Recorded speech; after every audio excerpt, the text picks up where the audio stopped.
Mari kita berdoa, kita mohon tuntunan Tuhan, kita berdoa.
Bagaimana kedengaran suara? Ini masalahnya ini jaringan ini berubah-ubah. Pak Ben, apakah suara saya bisa? Oke? Jelas Pak, kedengaran.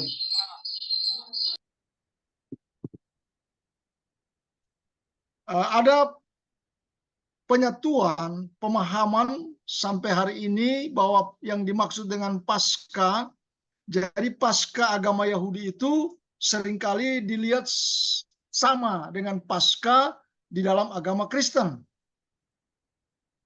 Padahal pada intinya itu ada perbedaan yang sangat besar antara Paskah yang dirayakan oleh umat Yahudi atau agama Yahudi dengan Paskah yang dimaksudkan oleh agama Kristen, ya.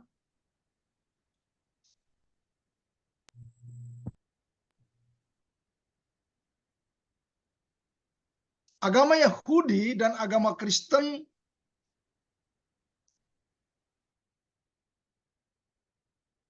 memiliki hubungan yang sangat erat. Kedua agama ini berakar dari wahyu Allah yang disebut sebagai agama Samawi atau agama Abrahamik. Keduanya melaksanakan dan merayakan Paskah. Namun sumber kedua agama ini dalam merayakan Paskah itu berbeda.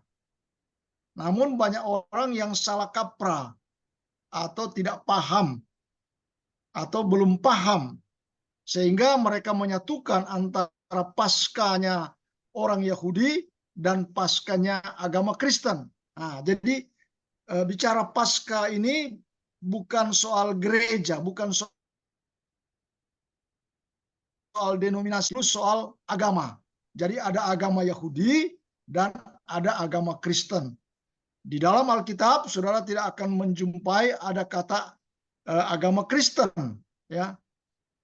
Kita akan jumpai di dalam Alkitab itu orang Kristen atau Kristen. Tidak ada agama Kristen di dalam Alkitab. Tetapi kalau di dalam Alkitab kita akan temukan ada agama Yahudi. Oke. Nah, apakah Paskah agama Yahudi sama dengan Paskah agama Kristen? Mari kita lihat. Paskah agama Yahudi.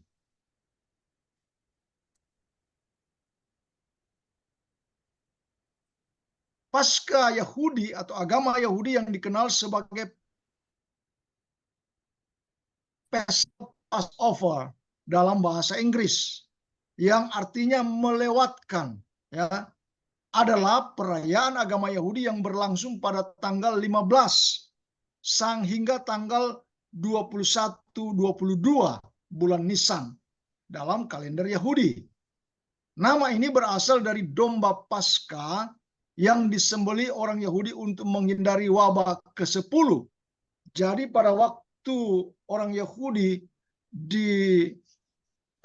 diperbudak di Mesir, ya kan, sesudah Yusuf jauh tidak berada lagi di Mesir, artinya dia sudah meninggal, ya kan. Raja yang memerintah Mesir itu tidak kenal dengan Yusuf. Dan mulai saat itulah orang Yahudi mulai dijajah istilahnya, ya. Dipaksa bekerja oleh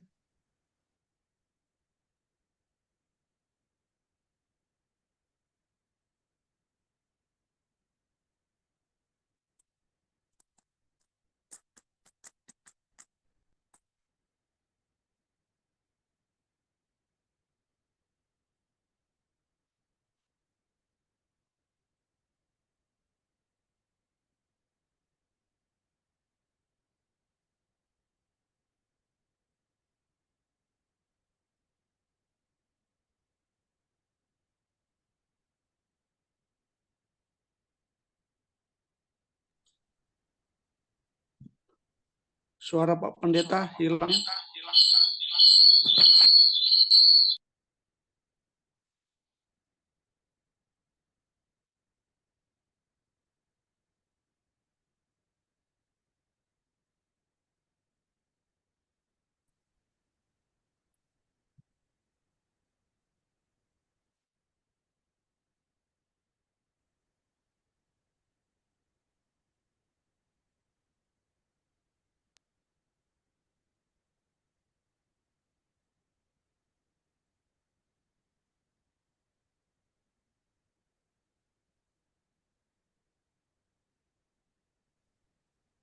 Jadi ada 10 tula yang diwujudkan oleh Allah kepada orang Mesir. Dan tula yang ke-10 adalah kematian anak sulung orang Mesir. Mulai dari budak sampai kepada anak raja akan meninggal. Dan dengan tula yang ke-10 ini membuat bangsa Israel itu dengan dipaksa keluar dari Mesir. Ya. Nah, tula ke-10 ini adalah kematian anak sulung Mesir, orang Mesir atau ya orang Mesir pada waktu itu. Dan ini dikatakan mereka harus merayakan ini sebagai perayaan Paskah.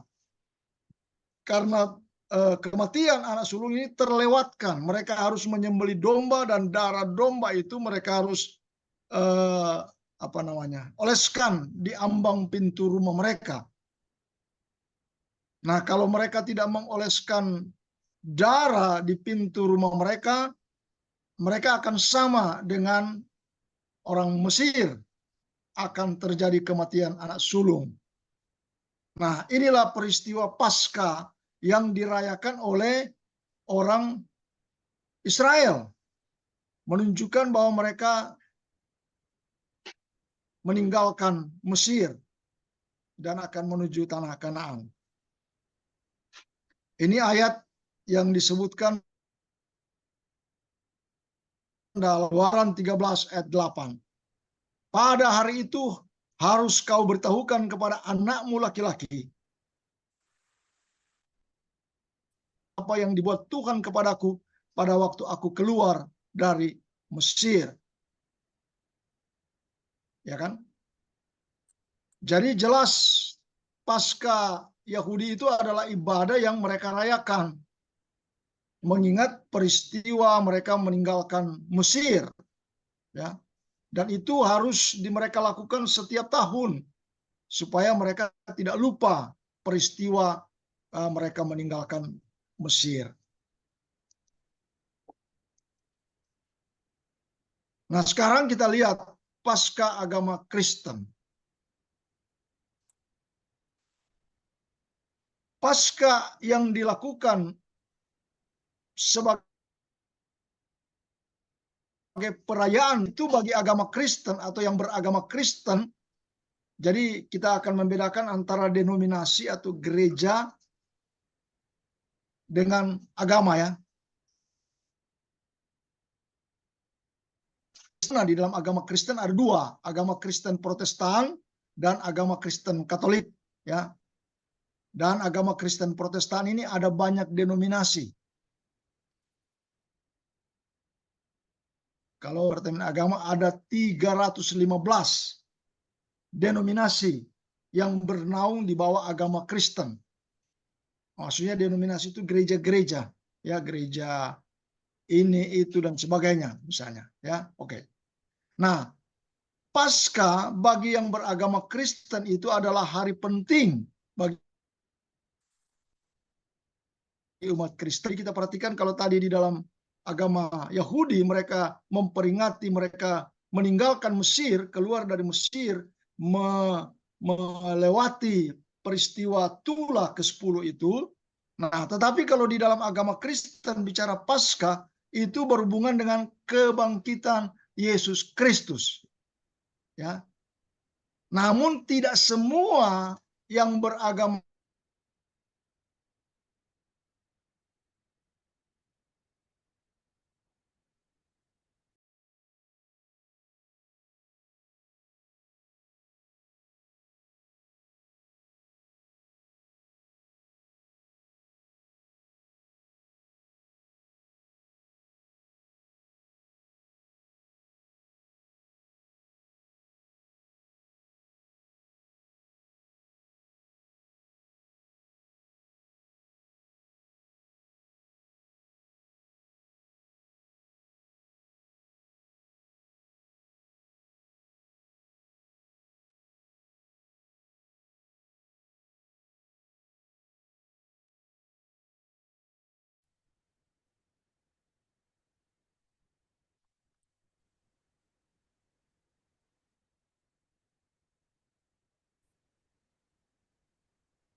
Nah, sedangkan di luar itu banyak denominasi Kristen yang merayakan perayaan Paskah. Nah, Paskah bagi umat Kristen adalah memperingati kebangkitan Yesus Kristus dari kematian. Perayaan Paskah ini hanya berlangsung selama 1 hari. Dan tahun ini 2024 Minggu Paskah diperingati pada tanggal 31 Maret 2024. Ya. Nah, sebelum Paskah pada hari Minggu itu, hari Jumat itu ada istilah Jumat Agung. Juga pada hari Kamis ada istilah Kamis Putih. Kemudian ada juga istilah Rabu Abu dan lain sebagainya. Nah, itu semua berhubungan dengan keberadaan Yesus Kristus, ya. Bahwa dia mengalami kebangkitan. Dia mengalami kebangkitan dari kematian. Itu adalah fakta yang diinformasikan oleh Alkitab. Para penulis Alkitab artinya para saksi mata, ya. Saksi hidup pada waktu itu yang melihat dengan mata kepala sendiri dan menyaksikan peristiwa kebangkitan. Maksudnya proses kebangkitan itu tidak mereka lihat karena kuburnya sedang tertutup batu dan kebangkitan itu terjadi di dalam kubur, ya. Tetapi ketika Tuhan Yesus sudah bangkit, di orang-orang pada waktu itu antara lain para orang-orang yang dekat dengan Yesus, dan banyak orang-orang yang menyaksikan bahwa benar-benar dia disalibkan, mati, dikuburkan, kemudian dia bangkit, ya. Nah, ini ayat juga yang menunjukkan bahwa benar-benar Tuhan Yesus bangkit. Markus pasal 16 ayat 6 dikutip, ya. Tetapi orang muda itu berkata kepada mereka, "Jangan takut. Kamu mencari Yesus orang Nazaret yang disalibkan itu. Ia telah bangkit. ia tidak ada di sini. Lihat, ini. Nah, Bapak Ibu Saudara sekalian, ini ayat, salah satu ayat ya, di antara banyak ayat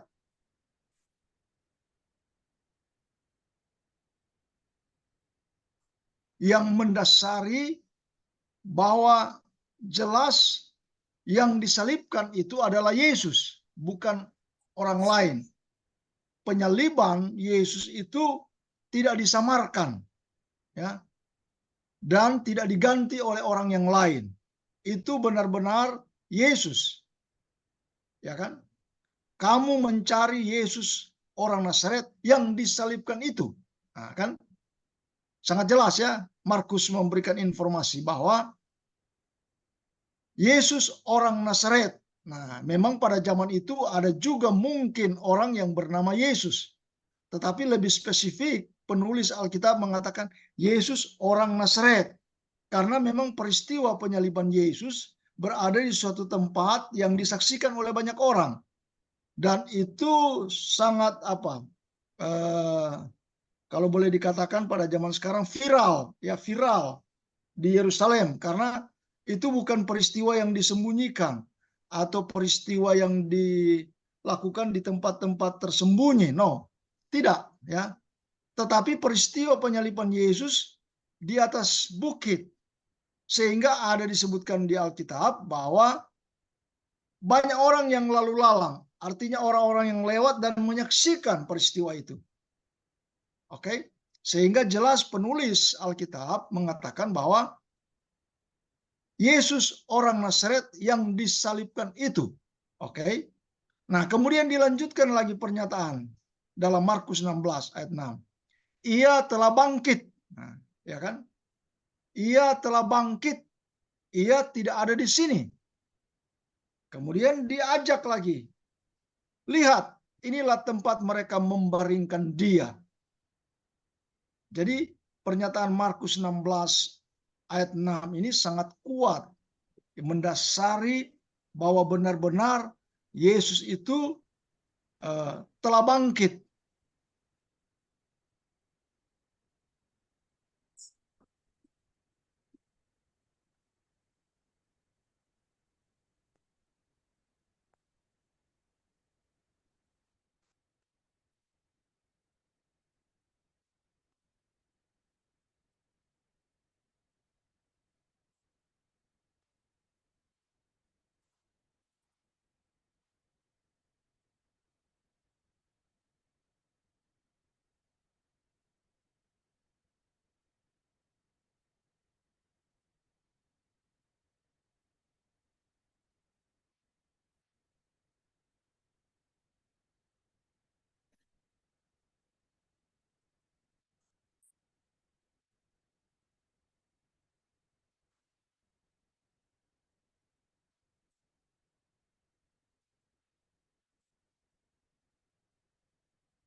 Oke, kita lanjut. Jadi kebangkitan Yesus adalah fakta yang tak terbantah. Tidak sempat mengakses beberapa informasi dari para sejarawan tentang keberadaan Yesus, bahkan bahwa benar Yesus mengalami kebangkitan. Ya kan ya, dia adalah sejarawan yang dikenal pada zaman itu, dan dia adalah termasuk salah seorang sejarawan yang menuliskan benar bahwa pada zaman itu, dalam konteks waktu itu, ada seorang yang bernama Yesus berasal dari Nazaret yang dia mati dan dia bangkit. Nah,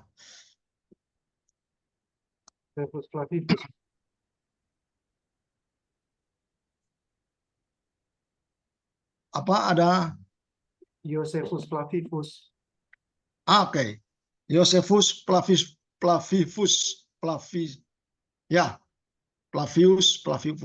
Oke, sorry. Nggak bisa disebutkan. Maksudnya saya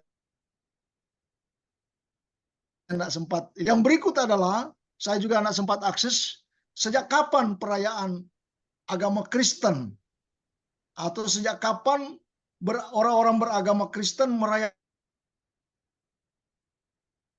perayaan Natal seperti Paskah, seperti Jumat Agung dan lain sebagainya, ya kan?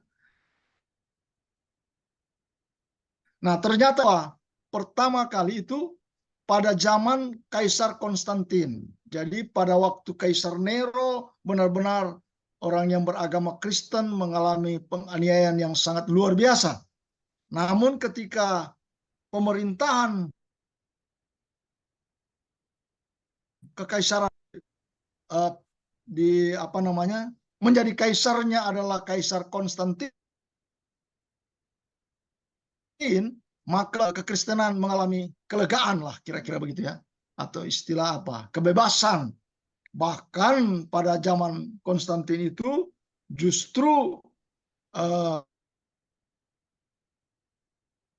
kekaisaran atau menjadi agama yang nomor satu lah pada zaman itu ya. Justru kalau yang bukan leluasa berada di kekaisaran Romawi. Nah, pada abad itu 315, tahun 315 Masehi itu diadakan konferensi Nisea atau apa namanya itu ya? Konsili, Pak. Pertemuan Nisea ya. Nah, pertemuan Nisea ini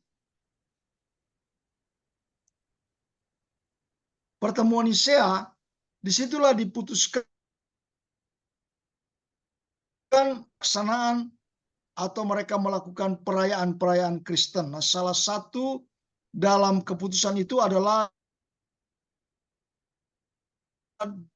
untuk yang beragama Kristen. Nah, kita memang harus menghormati ini, ya. Kita menghormati bahwa di dalam kekristenan itu ada perayaan-perayaan untuk mengingat, sama halnya dengan kita melakukan perjamuan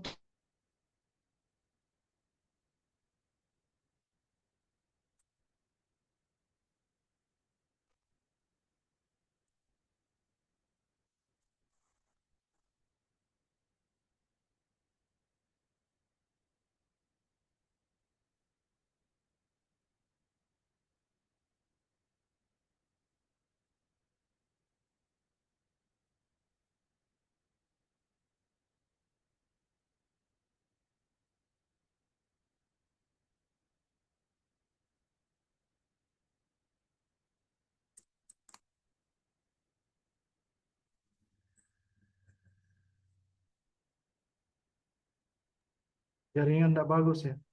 Oke. Ini. Oh, kalau Pak Harol agak kesulitan di jaringan laptop, mungkin bisa pakai HP. Oh, sudah bisa ya. Oh begitu. Atau saya hilangkan gambar. Saya nak muncul gambar ya. Kemungkinan Pak, kalau misalnya pakai itu dia lebih besar ya. Mungkin. Iya. Atau pakai dua perangkat Pak. Oh gitu ya. Penjelasan nanti audionya pakai pakai HP untuk ini presentasinya. Ini juga saya agak gaptek lagi ini barang ini. Lanjut Pak, udah bagus ini. Matikan kamera saja, Pak Pendeta. Mungkin saya kasih hilang kamera aja dulu ya. Ya, boleh, supaya lebih ringan. Oke. Oke. Nah, memang ini menjadi polemik ya. Atau orang bilang masalah. Ada denominasi-denominasi tertentu yang tidak melaksanakan perayaan Paskah. Bagi mereka, tanpa pun mereka merayakan Paskah, mereka tetap yakin bahwa benar-benar Yesus mengalami kebangkitan dari antara orang. Memang tidak boleh juga mengecilkan atau bahkan seperti maaf kata mendiskreditkan atau apa ya, untuk mengatakan bahwa nak perlulah ada Paskah seperti itu. Ya kan, tidak perlu dirayakan seperti itu. Tetapi kita juga harus memahami bahwa ada orang-orang yang memang mau merayakan itu. Saya kira juga tidak dosa ya. Tidak dosa kalau orang mau merayakan seperti itu. Yang pasti perayaan ini adalah untuk mengingat bahwa benar-benar Yesus bangkit. Tuhan Yesus mati dan dia benar-benar mengalami kebangkitan. Nah, memang ini adalah polemik juga soal kematian. Kalau Departemen Agama barusan mengeluarkan Kepres oleh Presiden Joko Widodo, ya kan, bahwa umat Kristen kata wafatnya Isa Al-Masih sudah diganti dengan wafatnya Yesus Kristus. Nah, memang kalau kata wafatnya atau kematian Yesus Kristus itu tidak ada masalah, ya kan? Karena dianggap itu Yesus mati sebagai manusia. Nah, itu kan yang kita imani bahwa Yesus Kristus ini adalah pribadi yang punya dua natur, yaitu dia Allah sejati dan manusia sejati. Nah, kalau misalnya dikatakan dalam Kepres Departemen Agama bahwa Pak Presiden sudah mengganti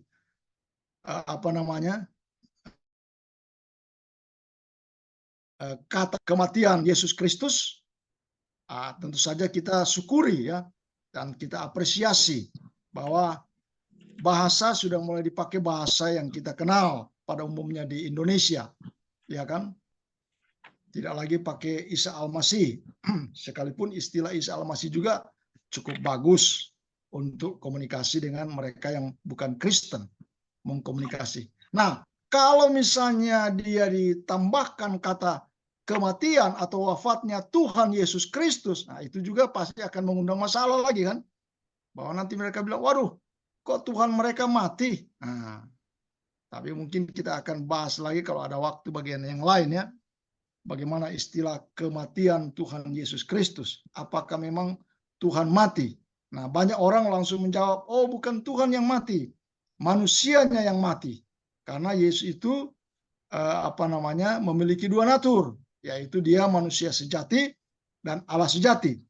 Namun kalau orang mengatakan, oh manusianya yang mati, berarti menurut mereka yang mau bikin masalah bahwa karya Tuhan Yesus sebagai juru selamat itu tidak utuh. Karena tidak mungkin manusia, sesama manusia, bisa jadi juru selamat satu dengan yang lain. Hanya Allah. Nah, kalau yang mati itu manusianya Yesus, berarti Yesus sebagai juru selamat tidak utuh. Harusnya juga secara utuh, yaitu Allahnya juga. Ya kan? Supaya benar-benar, karena di dalam perjanjian lama disebutkan Allah memperkenalkan dirinya, pribadinya kepada bangsa Israel, bahwa dia itu adalah juru selamat satu-satunya. Tidak ada yang lain. Nah, oke. Jadi itu sedikit tentang soal perayaan Paskah ya. Bahwa berbeda kalau ada orang yang menyamakan Paskah Yahudi dengan Paskah Kristen, itu keliru, ya kan? Karena sumber daripada perayaan ini berbeda. Kalau orang Yahudi atau agama Yahudi bersumber dari peristiwa mereka meninggalkan Mesir, sedangkan agama Kristen bersumber dari kebangkitan Tuhan Yesus pada hari Minggu. Nah, itu juga kalau dibikin polemik lagi, bisa lagi. Orang akan mengatakan, bagaimana dia mati pada hari Jumat sore, kok bisa bangkit pada Minggu pagi-pagi? Berarti dia tidak 3 hari di dalam perut bumi, ya kan? Seharusnya Tuhan Yesus bukan mati pada hari Jumat, harusnya pada hari Kamis. Supaya kalau dia hari Kamis berarti dihitung Jumat, Sabtu, Minggu, 3 hari. Tetapi ada juga orang yang mengatakan, kalau hari Jumat, nah apa-apa, dihitung lagi Jumat, Sabtu, Minggu, tetap 3 juga. Nah, seperti itu. Nah, kemudian juga yang dibikin masalah lagi soal tanggal. Kalau tanggal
aduh, maaf lagi ini. Oke. Nah, jadi kebangkitan Yesus ini kalau mau dibikin masalah, bisa jadi masalah. Tetapi kita sebagai orang-orang yang percaya pada Alkitab, apa yang dikemukakan, apa yang diinformasikan, apa yang disampaikan oleh Alkitab benar. Ya, sudah. Itu poinnya di situ kan. Kita bukan, sekalipun kita tidak melihat secara langsung, tetapi kita meyakini bahwa para penulis Alkitab memberitahukan itu, bahwa benar-benar Tuhan Yesus sudah mengalami kebangkitan dari antara orang mati. Dia benar-benar bangkit, ya kan? Mau dikasih nama apa terserah, mau dirayakan terserah, ya kan? Kita juga tidak merayakan kebangkitan Yesus, tetap peristiwa itu sudah terjadi, ya kan? Kita juga mau menamakan apa, tetap esensinya bahwa Yesus mengalami kebangkitan, ya kan? Kecuali kita mau kasih nama yang macam-macam. Oke, kita terus. Nah, sekarang kita akan melihat secara khusus kebangkitan Tuhan Yesus. Jadi masih dalam hubungan dengan kebangkitannya, tapi kita akan melihat secara khusus kebangkitan Yesus. Apakah memang benar yang bangkit itu adalah Yesus?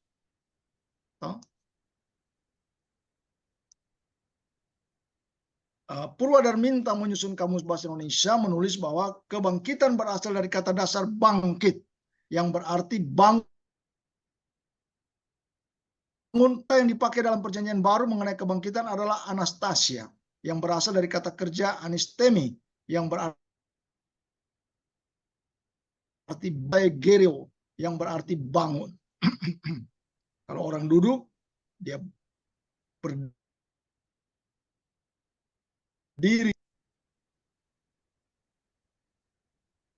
Nah, kata kebangkitan banyak ditulis dalam ajaran agama Kristen.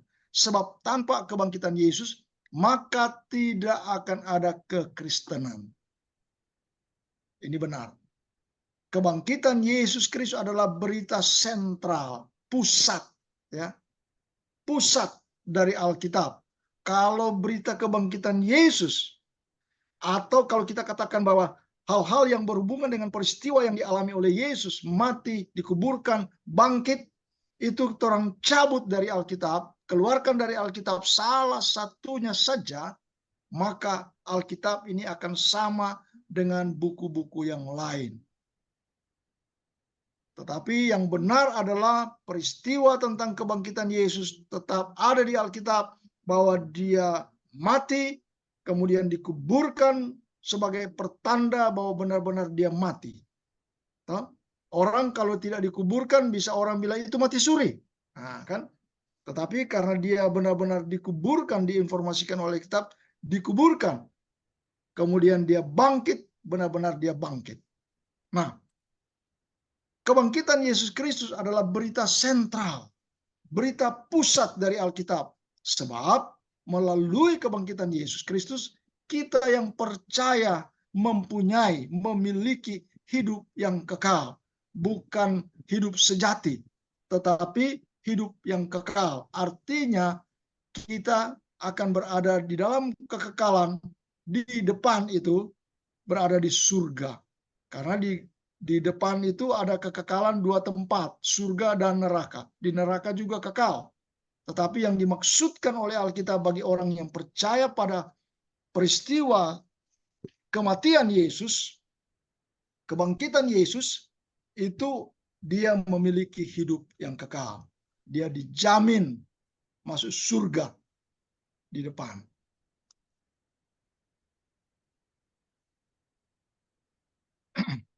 Nah, pentingnya kebangkitan.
Jadi kebangkitan Yesus itu menjadi dasar kebangkitan manusia. 1 Korintus 15 ayat 13 sampai 18. Bagian B adalah menjadi dasar dari apa yang kita beritakan. Jadi para pemberita Injil, pemberita tentang kabar sukacita yang dari Tuhan Yesus, itu mempunyai dasar yang sangat kuat. Kalau kita memberitakan bahwa Yesus bangkit dari antara orang mati, itu adalah peristiwa benar, bukan karang-karang, ya, bukan mimpi, tetapi benar-benar itu adalah berita yang faktual, berita yang benar, dapat dipertanggungjawabkan. Nah, yang berikut adalah peristiwa kebangkitan itu menjadi kesaksian para rasul. Zaman sekarang sudah tidak ada orang yang menyampaikan berita tersebut. Tetapi pada zaman itu, pada abad-abad pertama itu menjadi dasar kesaksian para rasul. Para rasul bersaksi bahwa benar Yesus mengalami kebangkitan. Kemudian bagian D, kebangkitan Yesus merupakan dasar iman percaya. Ya, kalau Yesus tidak bangkit, maka iman kita itu sia-sia, nothing, tidak ada apa-apanya. Tetapi karena benar bahwa Yesus itu bangkit, kita percaya dengan iman. Sekalipun kita tidak melihat peristiwa itu, tetapi kita meyakini apa yang diinformasikan oleh Alkitab. Kita tidak mengatakan bahwa Alkitab ini dongeng, seperti banyak orang mengatakan Alkitab itu berisi atau bercerita tentang peristiwa-peristiwa dongeng. Peristiwa-peristiwa yang tidak benar. Nah, kita tidak berada pada kepercayaan yang seperti itu. Tetapi kita berada pada kepercayaan bahwa benar apa yang di Alkitab saksikan, apa yang Alkitab tuliskan, apa yang diinformasikan Alkitab sungguh benar. Bahwa kebangkitan Yesus merupakan dasar iman percaya. Bagian berikut adalah merupakan dasar pengharapan kita. Orang-orang yang hidup dalam pengharapan, maksudnya pengharapan bukan harap-harap cemas, tetapi orang-orang yang mengharapkan sesuatu yang pasti di masa depan, dalam kekekalan, dasarnya ada, yaitu 1 Korintus 15 ayat 19, yaitu kebangkitan Yesus Kristus. Yesus Kristus merupakan dasar atas pengharapan orang-orang yang percaya kepadanya.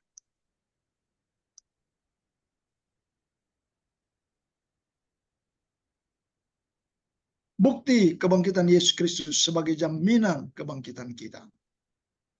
Alkitab membuktikan bahwa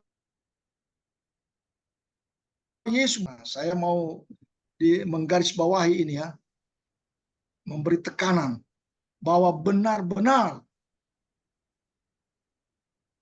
Yesus bangkit dari antara orang mati.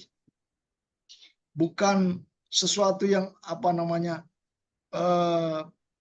informasi yang spekulatif, no, bukan. Tetapi benar-benar Yesus bangkit. Ini ada bukti-bukti yang dikemukakan oleh Alkitab. Yang pertama adalah Alkitab terdiri dari Perjanjian Lama dan Perjanjian Baru. Nah, Perjanjian Lama sudah menuliskan, ya, berulang kali menubuatkan tentang Kristus, bahwa Kristus akan ada lahir di bumi. Nah, kemudian bukti yang berikut adalah kubur yang kosong, adalah bukti yang nyata yang disaksikan oleh para murid dan para ahli Taurat serta prajurit Romawi. Jadi yang membuktikan bahwa benar-benar kubur yang ditempati atau yang dibaringkan Yesus atau jenazah atau mayat Yesus itu benar-benar sudah kosong. Itu bukan hanya disampaikan oleh para murid, ya, tetapi para ahli Taurat juga demikian. Mereka juga memberi kesaksian bahwa benar-benar kubur itu kosong, tidak ada lagi. Yesus benar bangkit. Hanya beritanya mereka plesetkan, gitu, bukan plesetkan, mereka robah menjadi berita yang tidak benar. Tapi mereka mengakui itu, ya kan, ada info bahwa kubur itu kosong. Serta prajurit Romawi tentu saja. Kalau mereka mau bersaksi, malah disebutkan para ahli Taurat memberikan mereka uang untuk mengatakan bahwa Yesus tidak bangkit, dicuri oleh murid-muridnya, jenazahnya atau mayatnya dicuri, ya kan? Ini menjadi bukti, ya toh. Kalau ada pernyataan begitu berarti bagaimana? Mereka berarti benar-benar mengakui bahwa benar-benar tidak ada lagi kubur kosong, tidak ada lagi mayat di sana, ya. Tidak ada jenazah. Nah, kemudian bukti yang berikut adalah kebangkitan ini tentu saja dimulai dari kebangkitan Kristus. Kalau Kristus tidak dibangkitkan, orang ini tidak dibangkitkan. Ya. Tapi karena Kristus dibangkitkan, itu menjadi landasan kita juga dibangkitkan. Henry Tyson menulis bahwa Alkitab memakai paling tidak 4 cara untuk menunjukkan bahwa tubuh akan dibangkitkan. Jadi menurut Tyson, ya, ada 4 cara. Pertama dengan pernyataan yang gamblang tentang hal itu. Mazmur 16 ayat 9-10, Daniel 12 ayat 2, Yohanes 5 ayat 28 sampai 29. Kedua, dalam pernyataan bahwa tubuh kita termasuk dalam penebusan kita. Nah, ini juga berhubungan dengan penebusan. Nah, dalam jenis tubuh yang dimiliki Kristus ketika ia dibangkitkan, itu yang poin ketiga. Kristus dibangkitkan dalam tubuh fisik. Nah, itulah sebabnya murid-murid langsung tahu, oh Yesus itu. Begitu juga ketika ada orang yang ke Emmaus itu, ya, murid-murid Kleopas, oh mereka langsung, oh itu Yesus. Memang sebelumnya mereka tidak tahu karena mereka sepertinya bukan dibutakan, ya. Tapi maksudnya ada seperti sekat yang mereka tidak bisa kenal. Tapi itu mereka jadi tahu, oh itu Yesus. Begitu juga ketika dia bertemu di Danau Galilea bersama dengan murid dalam Yohanes 21, ya, mereka tahu, oh itu Yesus. Ya kan? Karena Yesus bangkit, mereka kenal, mereka saling kenal, tahu ya, oh itu Yesus. Karena dia bangkit, begitu dia ada, begitu dia mati, dia begitu dia bangkit. Nah, tapi ini ada peluang orang mengatakan, wah Tuhan Yesus bangkit cacat. Ya. Kecacatan ini yang dimaksud kecacatan ini adalah, ini sebenarnya dia ingin membuktikan kepada Thomas, ya kan? Tentu saja Kristus bangkit dengan tangan yang ada bekas lubang paku, toh itu punya kekhususan gitu. Karena memang harus dikasih tahu ini Thomas ini, karena Thomas ini orang yang mau bukti dulu baru percaya, ya kan? Tapi di luar Thomas, kita aja sekarang nggak pernah melihat, tapi harus percaya. Kita percaya bahwa benar Kristus bangkit kan. Kita nggak perlu berdoa, Tuhan tampakkanlah dirimu, tampakkanlah wajahmu. Banyak orang kan begitu. Malam-malam katanya dia lihat Yesus menampakkan di dinding atau di mana, atau di mimpi dan lain sebagainya. Nah dengan itu dia percaya. Sekarang kan ini sudah menjadi apa, semacam, bukanlah fenomena, tapi ya banyak kesaksian-kesaksian lagi ya. Mereka katanya bertemu dengan Yesus. Cuma persoalannya memang apa yang mereka maksud bertemu dengan Yesus, wajahnya seperti apa yang digambar. Nah kalau digambar itu juga, kan waktu itu belum ada foto, ya kan? Belum ada dokumentasi mau foto Pak Tuhan Yesus pe wajah bagaimana. Nah yang digambar-gambarkan itu imajinasinya Leonardo da Vinci. Tapi bisa juga wajahnya begitu, bisa juga. Cuma kan kita nggak ada bagaimana mau jelaskan itu ya. Oke, ya kita sudah sedikit menyimpang. Jadi kebangkitan Kristus adalah kebangkitan fisik. Tuhan Yesus bangkit. Seperti itulah bahasa Alkitab yang dipakai kebangkitan kita juga. Namun kebangkitan kita dalam kemuliaan. Nah, itu yang menjadi apa ya? Kalau orang jadikan masalah, memang banyak masalah ya. Tapi kita harus percaya pada apa yang kata Alkitab. Tapi kalau kadang-kadang orang mempermasalahkan. Jadi misalnya kalau orang bilang, kalau saya ini tidak ganteng, kalau dibangkitkan ada berarti tetap saya tidak ganteng. Ini kan, kalau saya ini 1 meter kotor, aduh kalau saya bangkit nanti 1 meter kotor kah? Ini juga. Atau rambut saya ini waktu muda banyak, setelah sudah menjadi tua sudah hilang di atas. Kalau saya bangkit, apakah rambut saya juga hilang di atas atau kembali muda? Nah, mungkin kalau kita terlalu jauh seperti itu ya. Yang pasti Alkitab mengatakan kita ini dibangkitkan dalam kemuliaan.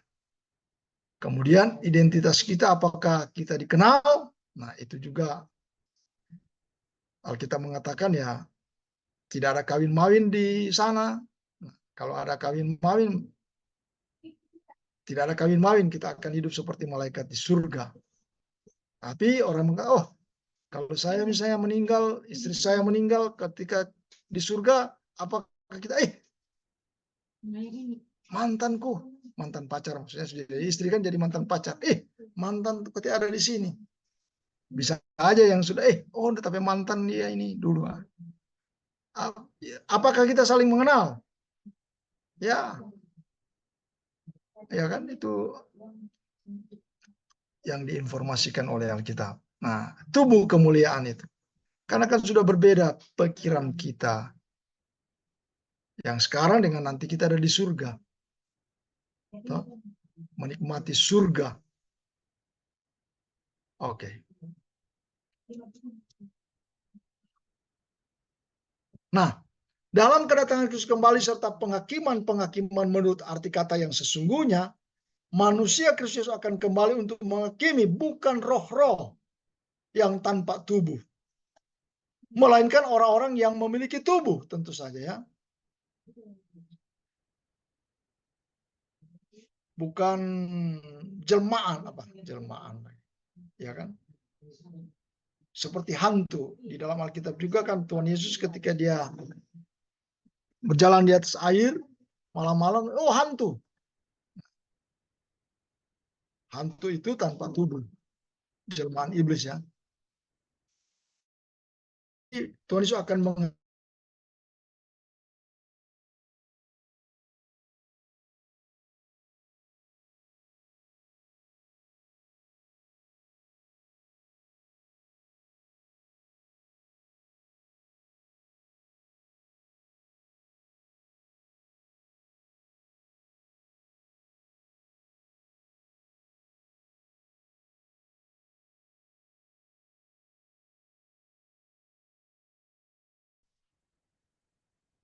tapi ini yang dikatakan oleh Alkitab.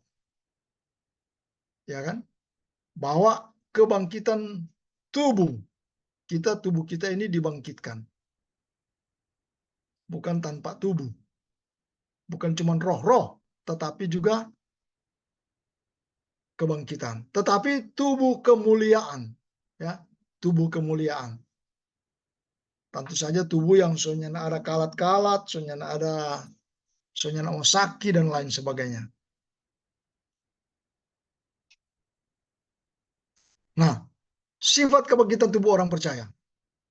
Alkitab dengan jelas mengajarkan bahwa ketika dibangkitkan ada pengubahan tubuh. Ya kan? Itu beberapa ayat di Alkitab sangat jelas ya. Tubuh kita ini akan diubahkan. Ya, sama seperti Rasul Paulus memberikan gambaran, kalau kamu tanam benih, benih itu tumbuh tetapi bukan benih itu lagi, tapi yang baru, ya. Jadi kita akan dibangkitkan, orang-orang percaya akan mengalami kebangkitan dengan mengenakan tubuh yang sudah diubahkan, yang sudah disempurnakan. Nah, standar kesempurnaan itulah yang kita juga tidak bisa terlalu jauh untuk memahami, oh seperti ini, ya kan? Yang pasti Tuhan Yesus bangkit, tubuh kemuliaan. Nah, orang mempertanyakan, dia juga bisa makan, ya kan? Sekarang kalau orang bangkit, apakah masih boleh makan? Nah, itu mungkin akan ada bagian lain ya, kita belajar. Tubuh merupakan bagian dalam karya penebusan yang telah dikerjakan oleh Yesus Kristus. Kebangkitan tubuh merupakan penebusan final bagi kehidupan orang percaya. Roma pasal 8 ayat 23. Maksudnya kita mengeluh karena kita mau mengenakan tubuh yang baru. Ya kan? Nah, sekarang kita masih berada pada tubuh yang lama sekarang ini. Yang rentan dengan dosa. Ya toh? Tubuh yang tidak kebal dosa. Tapi tubuh yang rentan dengan dosa. Rentan dengan godaan. Ya kan? Bukan cuma tubuh ini bukan cuma digoda saja bisa digoda, tetapi juga kadang-kadang tubuh ini menggoda juga. Ya kan? Saya bilang sama teman-teman mahasiswa, hati-hati para hamba Tuhan, karena dia bukan hanya digoda, tetapi bisa menggoda juga. Ya kan? Oke, kita terus. Kebangkitan tubuh merupakan pengubahan dan penyempurnaan tubuh ini menjadi serupa dengan tubuh Kristus yang mulia. Nah itu. Jadi kita dibangkitkan dalam tubuh kemuliaan. Nah bentuknya itu yang tidak terlalu jauh juga dijelaskan oleh Alkitab. Yang pasti tubuh kita adalah tubuh yang mulia. Ya. Kebangkitan tubuh menghasilkan tubuh yang tidak dapat binasa. Artinya tubuh yang tidak dapat binasa, tentu saja tubuh yang tidak mati lagi. Tidak dapat mati lagi. Kalau dalam perjanjian lama, perjanjian baru ada kebangkitan, tapi orang-orang yang dibangkitkan itu mengalami kematian lagi. Toh? Nah, kalau tidak dapat binasa mengarah pada tidak masuk neraka, ya bisa saja, ya kan? Tubuh yang sudah tidak akan masuk neraka lagi. Jangan bukan berarti orang bilang, wah kalau di neraka pun kita enggak apa-apa, karena tubuh kita diberikan tubuh yang anti api, ya kan? Misalnya. Tapi bukan itu pembahasan kita ya. Tubuh yang tidak dapat binasa. 1 Korintus 15 ayat 42, 53, dan 54. Kebangkitan tubuh menghasilkan tubuh yang kuat. Nah, tentu saja ya. Tubuh yang berbeda dengan tubuh kita ini. Tubuh yang penuh dengan kelemahan, rentan penyakit, rentan kuman, masuk kuman, ya kan? Tapi tubuh kebangkitan, tubuh yang mulia, tentu saja beda dengan tubuh kita ini. Kebangkitan tubuh merupakan pengubahan dan penyempurnaan tubuh ini menjadi tubuh rohani atau tubuh surgawi. Itu jelas di Alkitab ya. Ada tubuh surgawi. Maksudnya tubuh yang dapat menikmati surga. Bayangkanlah kalau kita ini punya uang, ya. Punya uang, kita boleh pergi ke misalnya kemana ya? Raja Ampat. Nah, atau Raja Ampat masih di Indonesia ya. Pergi ke Singapura. Nah, pergi ke hotel yang ada di laut itu ya. Apa namanya? Saya lupa lagi hotelnya. Tetapi kita nggak ada rasa. Tuh. Atau kita makan makanan tapi kita lidah ini sudah tidak ada rasa.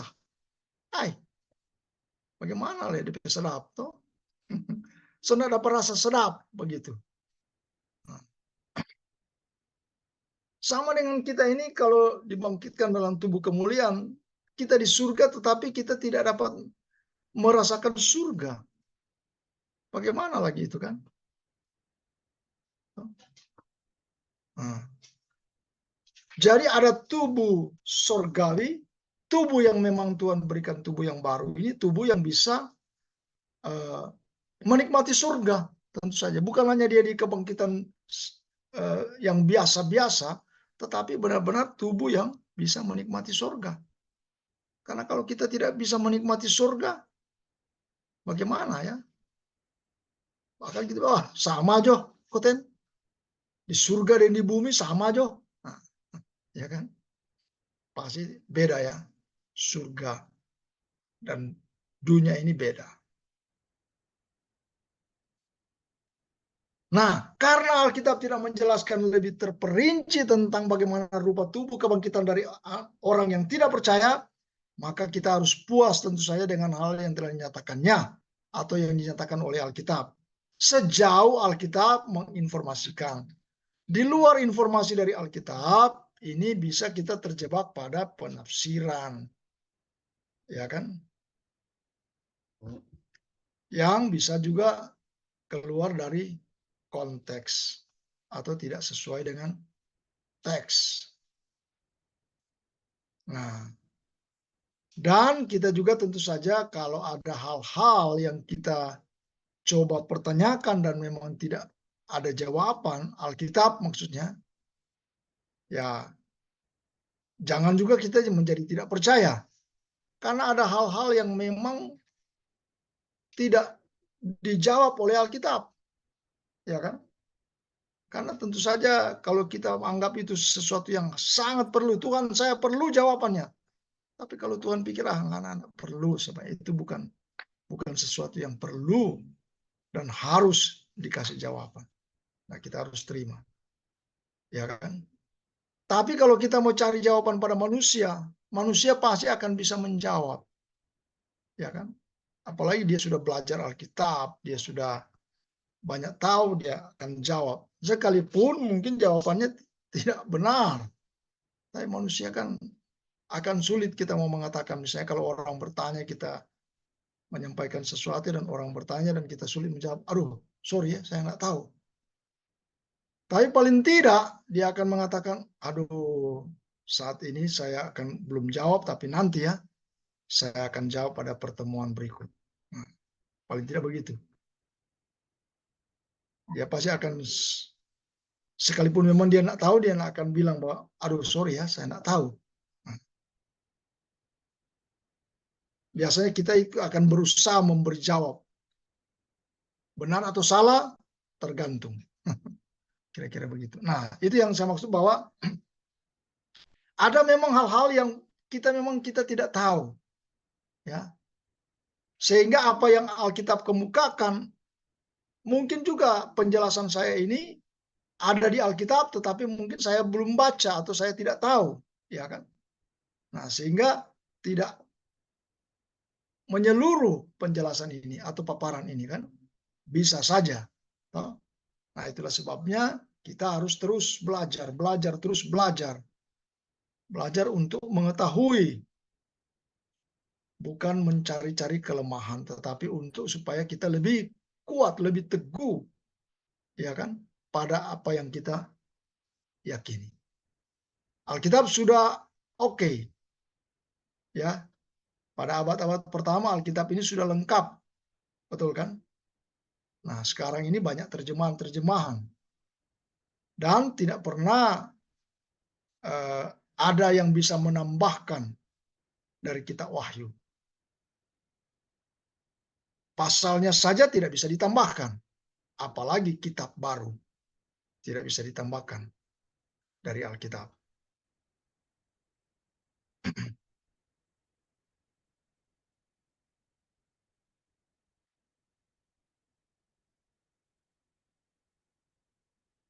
Oke, kita masuk pada pentingnya kebangkitan Yesus Kristus. Kebangkitan Yesus Kristus adalah sangat penting dalam kehidupan orang percaya. Ya. Karena pertama menjadi dasar kebangkitan kita, kebangkitan orang percaya nanti. Kedua, menjadi dasar pemberitaan.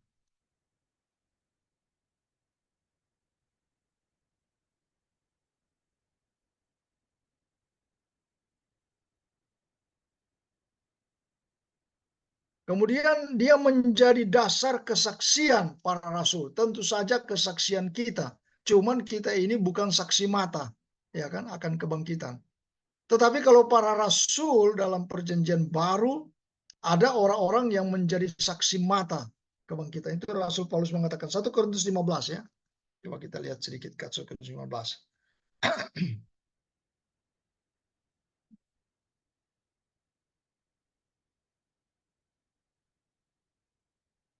Mulai dari ayat 4.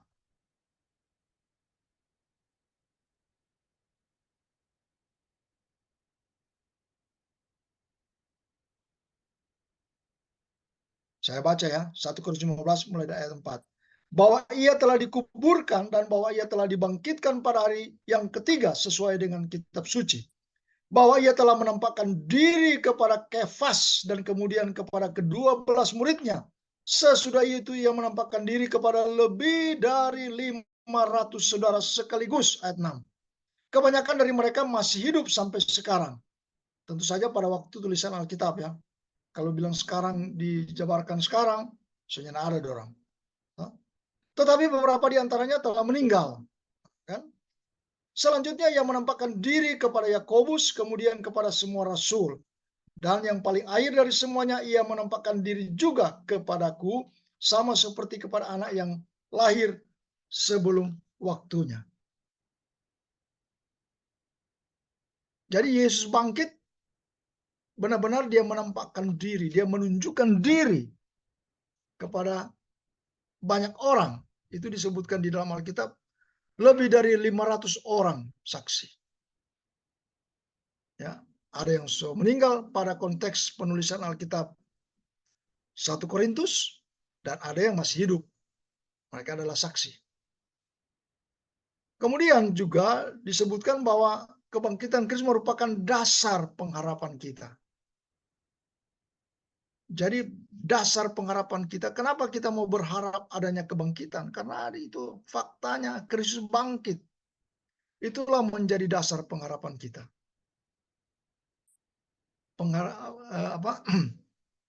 Kebangkitan Kristuslah yang menjadi dasar pengharapan kita. Nah, kemudian kita masuk pada bukti kebangkitan Yesus Kristus sebagai jaminan kebangkitan kita. Jadi tadi ada dasar pengharapan kita, sekarang pada jaminan kebangkitan kita. Alkitab membuktikan bahwa Yesus Kristus benar-benar bangkit dari antara orang mati. Pertama disebutkan bahwa perjanjian lama PL telah berulang kali menubuatkannya dan Kristus sendiri mengungkapkannya bahwa memang dia mati, tetapi ingat dia bangkit. Ya kan?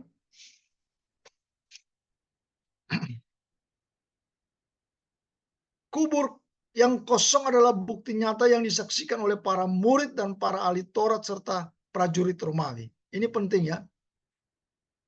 Apakah benar bahwa ahli Taurat pada waktu itu adalah juga saksi? Bisa saja. Mereka dilaporkan oleh penjaga yang menjaga kubur Yesus. Dan mereka bilang, "Bapa diang jo. Napa tak sedoi penghuni? Yang penting ini bilang DP murid yang curi." Itu berita itu sampai sekarang menurut konteks penulisan Alkitab kan. Bahwa kubur Yesus itu dicuri, mayatnya dicuri. Berita itu sampai sekarang kan disebar-sebarkan bahwa Kristus tidak mati. Dan Kristus tidak bangkit. Nah,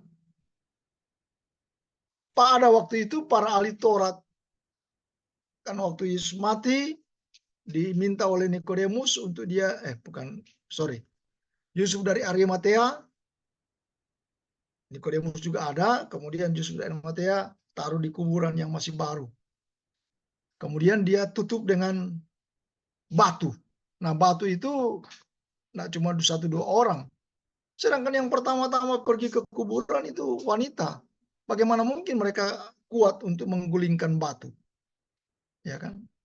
Tetapi dasar ini para ahli Taurat pada waktu itu, orang Farisi ini, mungkin dasar tidak mau terima kebangkitan Yesus, ya mereka bilang, wah dia ambil oleh murid-murid.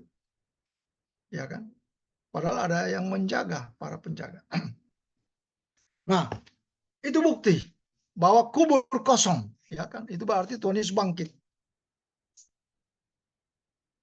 Nah, itu lagi. Kain kafannya tertinggal di dalam kubur. Berarti katanya Tuhan Yesus tidak pakai baju bangkit. Ah, ini kan yang seperti begini. Aduh, mau diperbesar-besarkan toh? Kan? Nggak perlu. Kain kafan itu yang sekarang jadi bukti ya. Katanya Tuhan Yesus juga bangkit tidak pakai baju. Oke. Kemudian dia berulang kali menampakkan dirinya sesudah dia bangkit dari antara orang mati. Ya kan? Berulang kali. Tadi sudah kita baca. Berulang kali. Dan kepada bukan orang yang sama saja. Tapi orang-orang yang berbeda-beda. Itu membuktikan benar-benar bahwa dia itu bangkit. Ya kan? Dia menampakkan diri kepada Maria. Menampakkan diri kepada kaum wanita. Lebih dari 1 orang kan. Kemudian dia menampakkan diri kepada Petrus. Dia menampakkan diri kepada 2 orang yang melakukan perjalanan ke Emmaus. Ya. Kemudian dia menampakkan diri kepada ke-10 murid. Mungkin waktu itu belum ada Thomas. Yudas sudah oke, sudah game, sudah maksudnya sudah tidak lagi masuk di bilangan murid karena dia sudah bergantung diri, ya kan? Kemudian Thomas tidak ada di antara murid-murid, Tuhan Yesus menampakkan diri. Kemudian dia menampakkan diri, ada Thomas di situ ya. Ke-11 murid. Kemudian dia menampakkan diri kepada 70 murid di Galilea. Itu pasal 28 dari Matius. Kemudian dia menampakkan diri lagi kepada ke-12 murid. Itu disebutkan dalam 1 Korintus 15. Dia menampakkan diri kepada lebih dari 500 orang. Yang saya sudah baca tadi ya. Dia menampakkan diri kepada Yakobus. Itu diurut dari 1 Korintus 15 oleh Rasul Paulus. Dia menampakkan diri kepada murid-muridnya ketika dia terangkat ke surga. Dia menampakkan diri kepada Stefanus. Ya kan? kemudian dia menampakkan diri kepada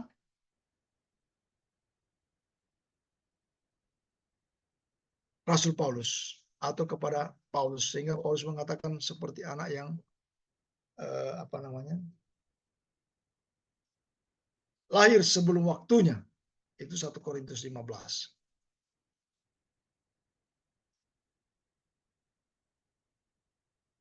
Ini sudah diulang ya. Slide-nya sudah terulang lagi. Kemudian Alkitab membuktikan bahwa dia bangkit. Kebangkitannya menjadi batu penjuru bagi yang percaya. Kemudian kebangkitannya mengalahkan kuasa maut, memberikan kemenangan dan hidup bagi orang yang percaya. Nah, kalau bisa kita akan bicarakan ini pada pertemuan berikut, kalau misalnya masih bisa ada waktu. Waktu kebangkitan. Ini jadi panjang lagi ya. Tapi kalau kita mau terus slide-nya ya. Tinggal berapa slide nih, sorry. Tinggal 8 slide kali ini.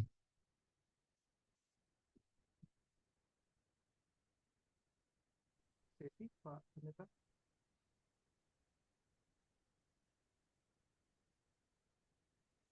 Mau bikin 2 sesi atau mau Bagaimana kita terus lagi atau? mau bikin 2 sesi, Jo? Oke, bikin 2 sesi aja. Oke, baik. Berarti Dipersilakan. kalau begitu kita masuk di tanya jawab. Boleh sharing. Oke. Silakan Pak Pendeta.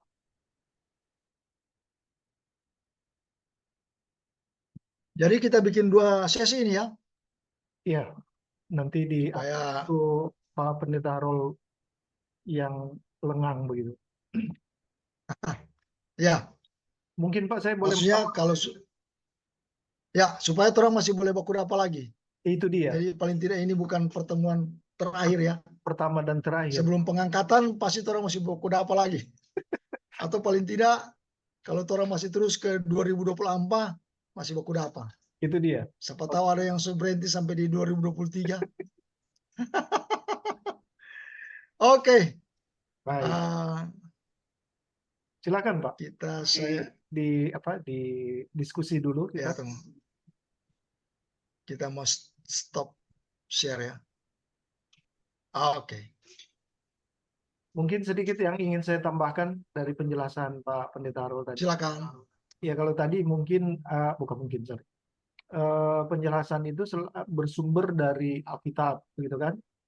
Tetapi ada sumber-sumber yang non Alkitab, seperti misalnya Flavius Josephus, gitu. Baru kemudian ada Ben Sarugian, ada Tacitus, Luciana, dan sebagainya. Dan supaya mungkin itu bisa ada compare begitu ya antara Alkitab dan non Alkitab. Jadi ada beberapa sejarawan yang muncul memberikan kesaksian tentang kebangkitan Kristus. Demikian, Pak.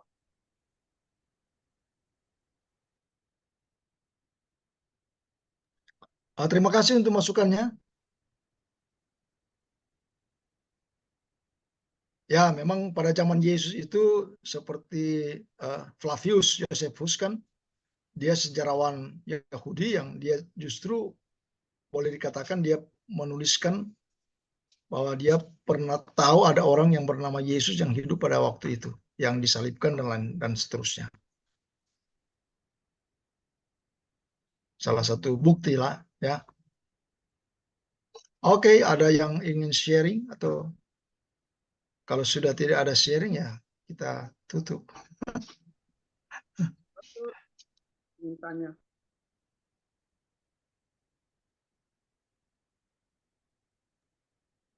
Silakan Pak Ben Yanis. Ya mungkin pertanyaan saya ini ada di materi kedua, tapi enggak apa-apa saya ingin tanyakan. Kalau tadi sudah jelas ya penjelasan bahwa kebangkitan orang mati itu pasti. Kebangkitan manusia yang sudah mati itu pasti. Nah, cuma yang saya ingin tanyakan, yang akan dibangkitkan ini apakah hanya orang percaya atau orang tidak percaya juga dibangkitkan? Dan kapan ini kebangkitan yang dimaksud ini akan terjadi? Mungkin jawabannya ada di materi kedua.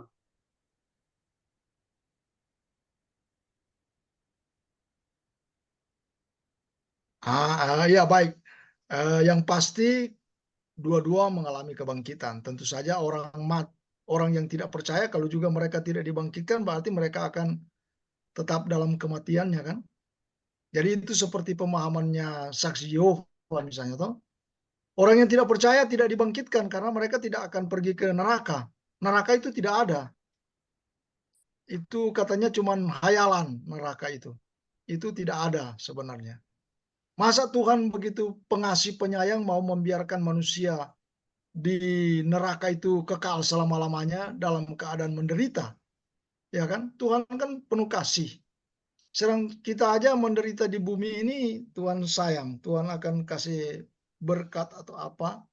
Masa manusia ini yang dia ciptakan yang begitu mulia ini dia mau taruh di neraka. Terus mereka di neraka itu bukan cuma 1-2 hari. Itu kekal selama-lamanya. Nah, jangkauan pemikiran orang-orang saksi Yehova ini, khususnya si Charles Russell ini, dia tidak dapat menjangkau bagaimana keadilan Allah, ya kan? Bahwa Tuhan Yesus tebus dosa manusia. Persoalannya mereka tidak percaya. Tuhan Yesus bukan santai menebus dosa manusia, di penderitaan. Dia berdoa, kalau boleh cawan ini lalu daripadaku. Kalau boleh jangan salib. Salib itu bukan sesuatu yang mudah dijalani oleh Yesus. Ya kan? Memang banyak orang yang disalibkan.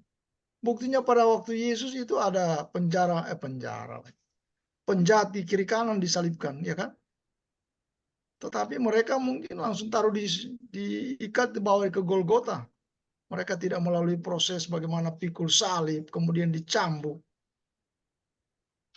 dimahkotai duri, ditusuk lambungnya, penderitaan. Nah, sehingga kalau orang protes, aduh Tuhan, bagaimana Tuhan yang tidak penuh kasih menaruh orang di neraka. Itulah sebabnya mereka mengatakan bahwa manusia yang tidak percaya tidak ke neraka. Mereka tidak lagi dibangkitkan. Jadi mereka mati, habis, selesai.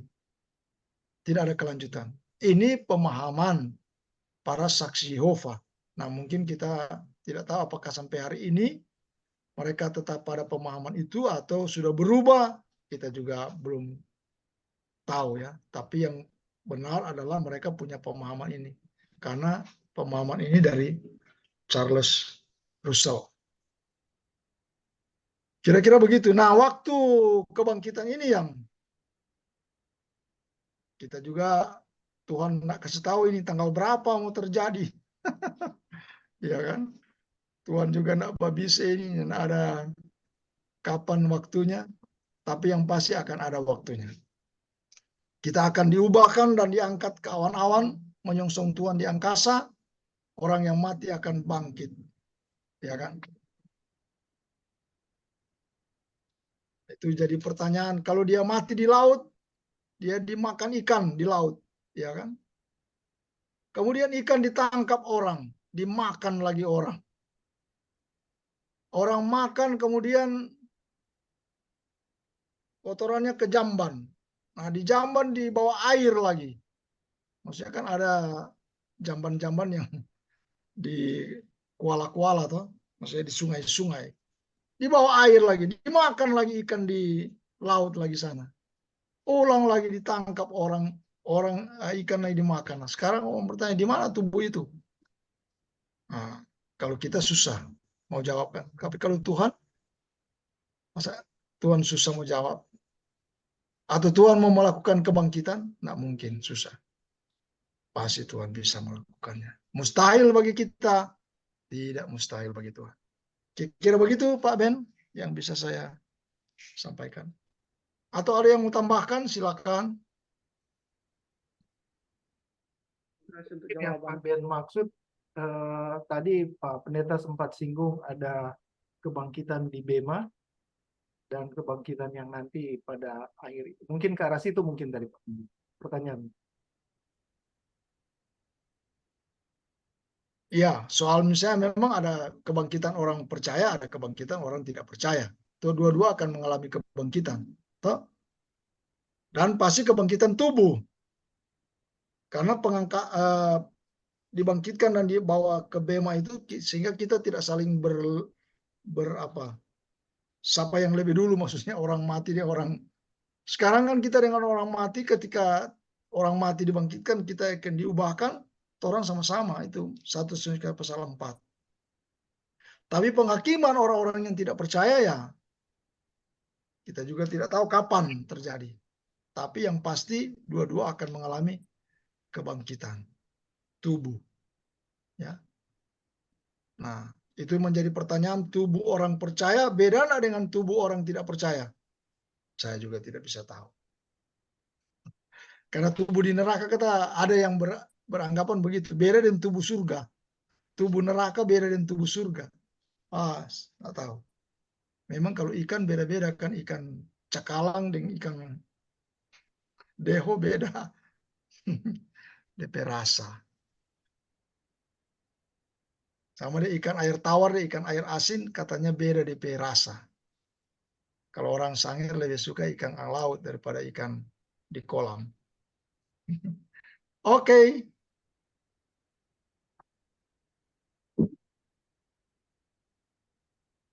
Ini mungkin Pak Sam mau bertanya ini, sudah menghidupkan mic. Iya, Oke, Ya, silakan. iya, silakan Pak Sam.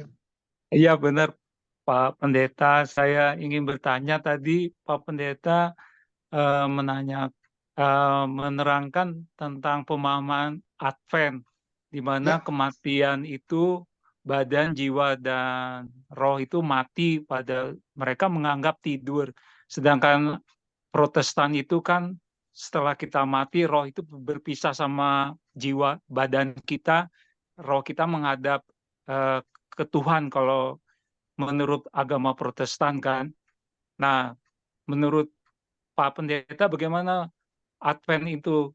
Apa tanggapannya? Karena dia menganggap badan, jiwa, dan rohnya waktu mati, waktu itu pemahamannya dia itu tidak terpisah gitu. Kalau menurut saya tadi, keterangan dari Pak Pendeta tadi.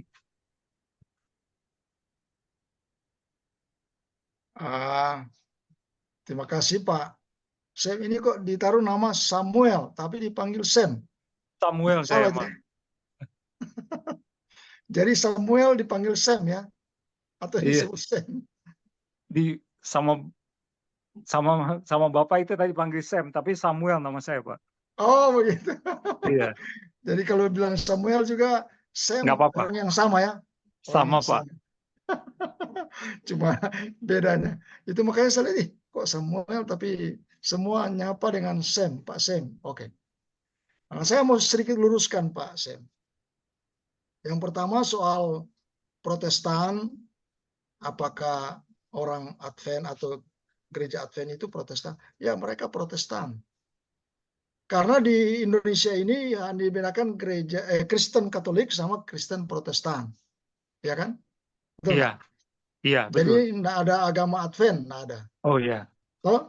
Nah, sehingga yang diterima di Indonesia ini Kristen Protestan. Jadi kalau Advent itu masuk di Protestan. Protestan. Ya, cuman denominasinya aja yang beda, kayak Pentakosta, HKBP, merek gereja aja kan. Iya, Nah, mereka juga punya doktrin yang tentu saja berbeda dengan denominasi yang lain. Sebenarnya gereja juga kayak gereja Pentakosta, sekalipun mereka sama, ada Pentakosta di Indonesia, Pentakosta Indonesia, Pentakosta Pusat Surabaya, Pentakosta Beweging atau ada juga karena mereka jadi merek berbeda, ya bisa aja ada doktrin. Nah, soal gereja Advent, mereka punya pemahaman. Ini kan mereka punya nabi lah, mereka boleh katakan sebenarnya kalau mereka mau jujur begitu. Itu Ellen G. White kan, nabi ya mereka anggap nabi. Nah, mungkin juga ajaran itu muncul dari dia yang mengajarkan bahwa dia sadur atau dia kutip atau dia sedikit revisi atau dia apa namanya dari pernyataan Tuhan Yesus kan bahwa orang mati itu tidur. Ya kan, seperti Hmm. Lazarus. Oh, Lazarus Iya. tidur, jangan khawatir. Nah, tapi dia mengatakan tidur itu dengan mengatakan bahwa tubuh itu mati itu tidur dalam arti tidak mati sebagaimana yang sebenarnya mati. Kalau di dalam kitab Yakobus, thanatos itu istilah mati. Mati itu terpisah, berpisah. Tubuh, roh, tadi Bapak sudah kutipkan. Iya. Roh dan tubuh itu berpisah, ya Iya. kan? Dan jiwa. Nah, itu yang Alkitab katakan, itu bukan ajaran gereja, tapi ajaran Alkitab. Dan akan dibangkitkan seutuhnya juga begitu, tubuh, roh, dan jiwa. Nah, sekarang kan orang bertanya, yang dimaksud dengan jiwa sekarang itu yang bagaimana? Ya kan? Bagaimana itu jiwa? Toh? Nah, Iya. kita juga mau menjelaskan tentang jiwa. Nah, dia ada di dalam tubuh kita. Toh? Iya. Nah, orang mengatakan bahwa jiwa itu, misalnya kita butuh orang lain, itu adalah kebutuhan jiwa. Kita perlu partner, kita perlu teman, kita perlu menikah. Itu adalah kebutuhan jiwa. Kita perlu refreshing, pergi berwisata. Itu kebutuhan jiwa, ya kan? Nah, kebutuhan tubuh itu adalah makan, minum, dan lain sebagainya. Kebutuhan roh itu adalah kebutuhan akan Allah, akan pencipta. Nah, bisa juga dibagi seperti itu. Tapi yang dimaksudkan tentu Tuhan Yesus dengan mengatakan tidur, bukan tidur pengertian kita kan, tapi Iya. memang mati. Lazarus mati, sudah bau, masa tidur, ya kan? 4 hari dia sudah di lahan kuburan. Toh? Masa mau bilang tidur itu, orang sudah berbau bilang tidur? Mungkin. Nah, itu yang itu oleh Advent. Tapi yang pasti begini, Pak. Kalau seseorang itu percaya pada Yesus, ya kan? Dia Iya. akan mengalami kebangkitan tubuh dan dia akan berada di surga. Kalau Iya. dia tidak percaya, dia juga akan mengalami kebangkitan, tetapi dia akan berada di neraka. Iya. Ya, toh? Lepas Iya. dari dia percaya tidur atau tidak, tapi yang pasti kan tidak menentukan dia. Kalau dia percaya orang mati tidur, kalau dia percaya pada Yesus, dia akan ke surga.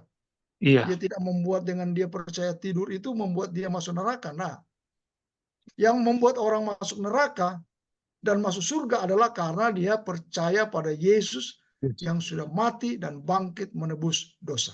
Nah, Iya, betul. itu esensinya, ya Iya. kan? Iya. Tapi memang kalau Rasul Paulus bilang kepada orang-orang Efesus melalui surat Timotius, itu merusak iman. Kalau ajaran sesat itu merusak iman, toh? Merusak Iya. iman. Tetapi tidak membuat orang tidak masuk surga. Kecuali memang dia tidak percaya pada Yesus. Nah, ya kan? Itulah Iya. akhirnya dia sudah sesat, dia tidak percaya pada Yesus. Masuk neraka lah. Yohanes Iya. 3:16 misalnya saya kutip ya. Karena begitu besar kasih Allah akan dunia ini, sehingga ia telah mengeluarkan yang tunggal, supaya barang siapa yang percaya, toh, tidak binasa, melainkan beroleh hidup yang kekal.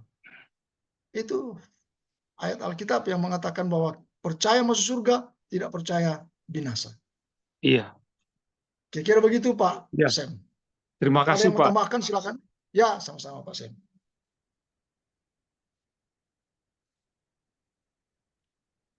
Baik, Pak Sam, terima kasih. Dan mungkin berikut ada pertanyaan dari Pak Daniko.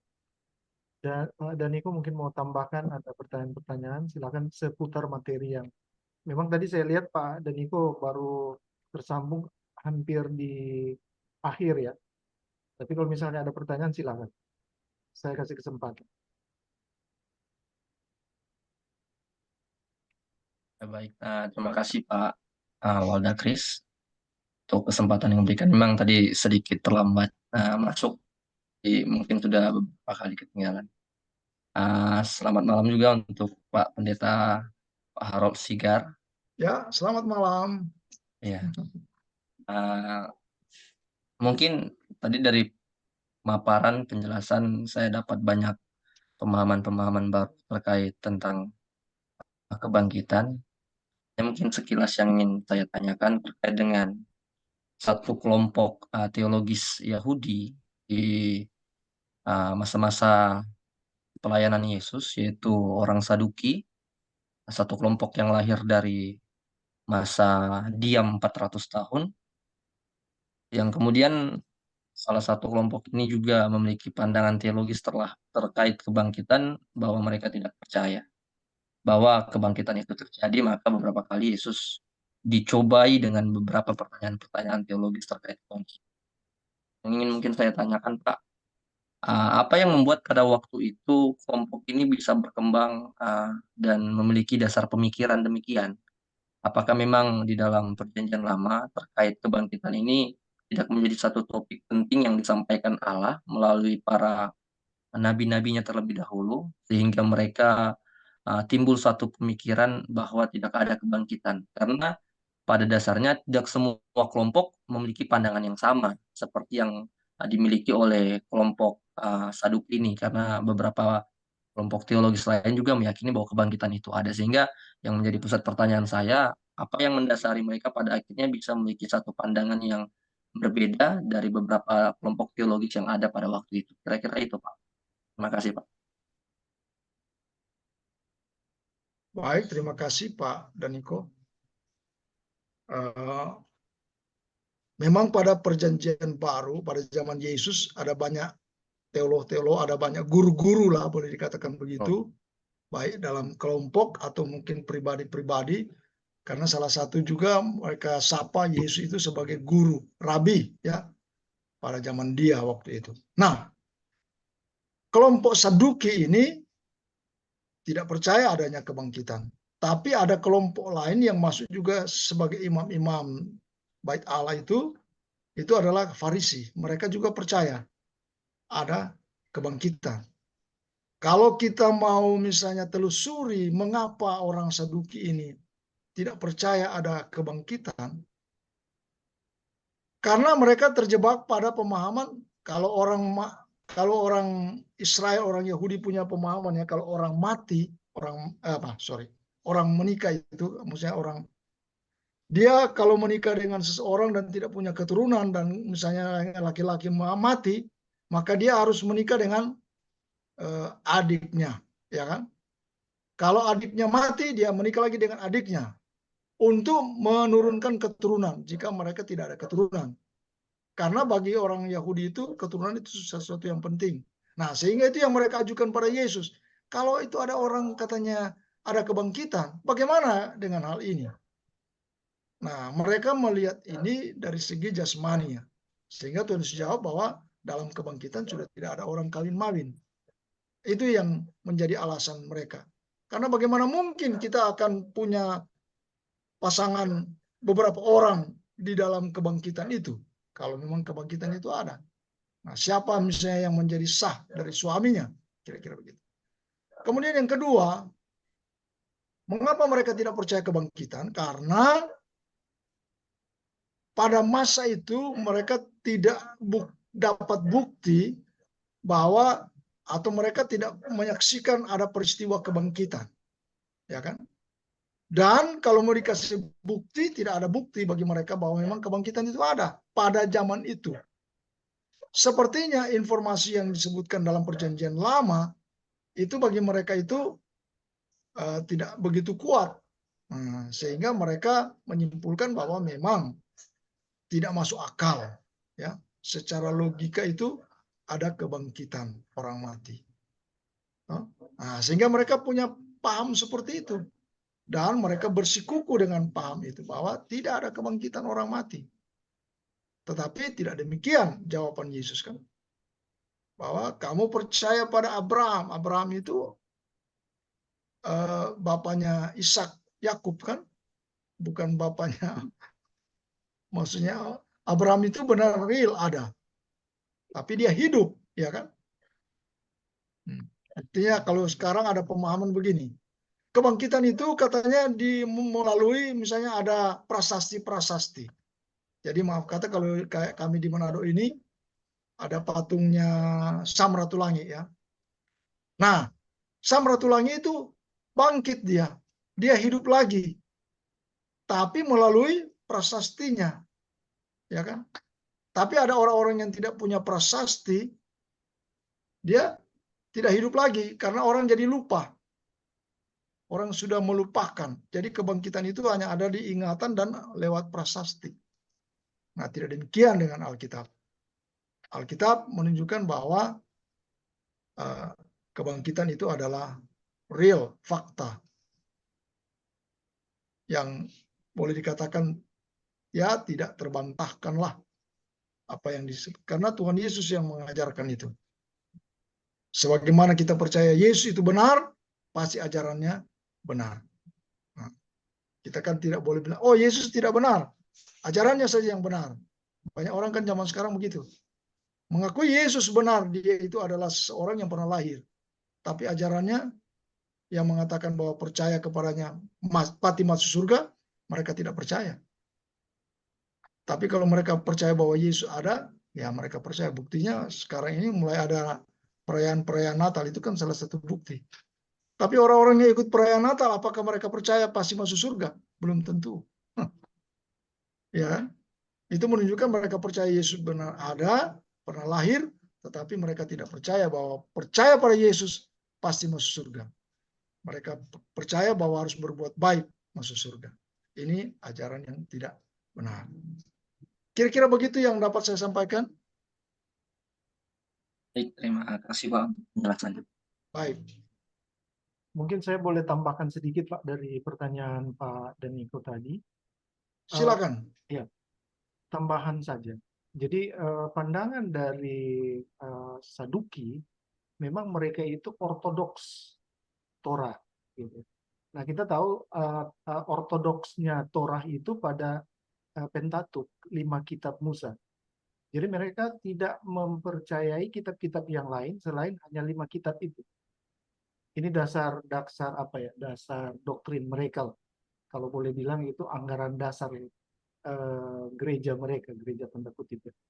Sehingga memang kalau di dalam Kejadian, Keluaran, Bilangan, Imamat dan seterusnya di dalam 5 kitab Musa itu, mereka tidak pernah temukan ada kebangkitan. Nah tadi Pak Pendeta Harul sudah memberikan beberapa referensi. Referensinya itu di 1 Raja-Raja maupun 2 Raja-Raja. Nah itu bagi orang ya orang Saduki, mereka tidak memahami itu, mereka tidak menggunakan itu.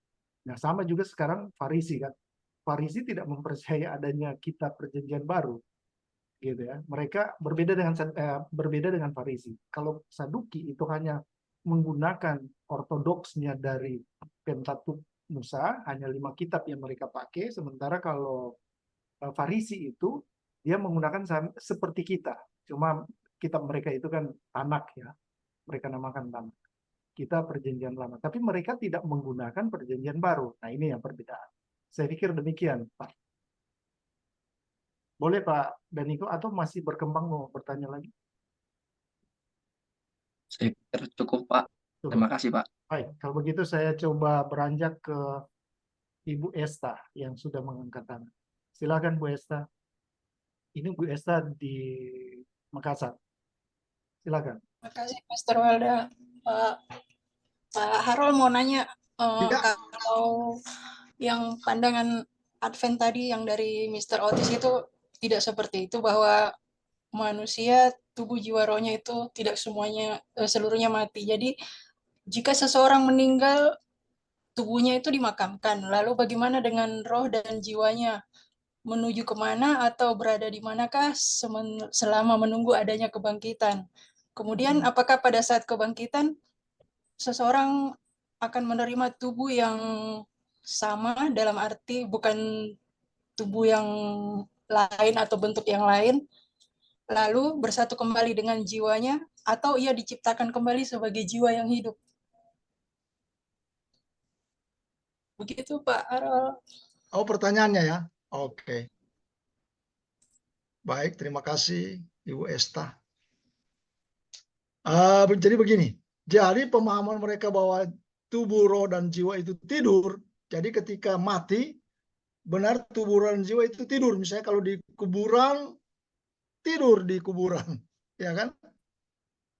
tubuh, roh, dan jiwa. Nah, ada Balik. pandangan bahwa kalau misalnya orang yang bukan Advent punya pandangan ya, orang mati tubuhnya ada di kuburan, di tanah misalnya, kalau dikubur di tanah, tapi jiwanya dan rohnya mungkin lagi melayang-layang. Nah, kira-kira begitu ya.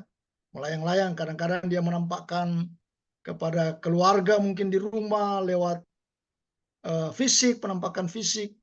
Kalau orang Manado bilang batunjung ya, batunjung. Atau lewat bau. Ya, aduh. Kalau misalnya di Manado itu punya kepercayaan Ibu Esta, kalau misalnya ada yang mati 3 malam, makanya ada acara penghiburan 3 malam, 40 hari. Jadi katanya dari 3 malam, dari 1 hari sampai 40 hari itu dia belum kemana-mana, masih meraun-raun di seputaran, masih gentayangan atau masih ya. Nanti kalau sesudah 40 hari, ya baru dia naik ke tempatnya yang sesungguhnya. Ini kepercayaan yang bukan Alkitab ya. Nah, kita yang percaya tidak ada tempat di dalam Alkitab. Memang pada perjanjian baru itu ada pernyataan ada tempat sementara ya. Tetapi ketika Tuhan Yesus mati, tempat sementara ini sudah tidak ada. Tapi kita yang percaya sekarang, ketika kita mati, kita langsung di surga. Yang orang percaya. Nah, itu menjadi pertanyaan. Orang percaya yang mati sekarang itu pergi ke surga, apakah tanpa tubuh atau bersama dengan tubuh? Karena yang jelas itu dikatakan bahwa tubuh kita ini akan diubahkan. Jadi pada waktu pengangkatan orang yang mati ini, dia akan dibangkitkan dan akan bersama-sama dengan tubuhnya akan bergabung dengan dia, dengan dengan rohnya, toh? Kemudian bersama-sama menyongsong Tuhan di angkasa. Itu coba ya terang lihat Alkitab. Filipi pasal 3 ayat 20.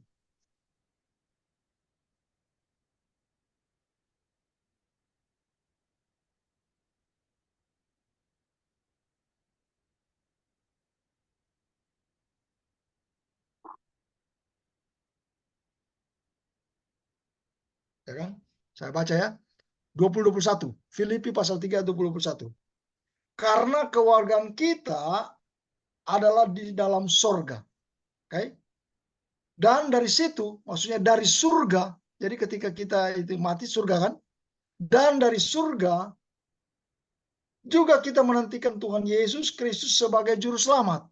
Nah, ayat 21. Yang akan mengubah tubuh kita. Yang akan mengubah tubuh kita. Ya kan? Sehingga serupa dengan tubuhnya yang mulia menurut kuasanya yang dapat menaklukkan segala sesuatu kepada dirinya. Jadi orang yang hidup akan diubahkan, orang yang mati tentu saja diberikan tubuh yang baru. Ya kan? Nah, sehingga pandangannya apakah orang pergi ke surga pada waktu sekarang dia mati sebelum ada pengangkatan itu tanpa tubuh atau diberikan tubuh sementara.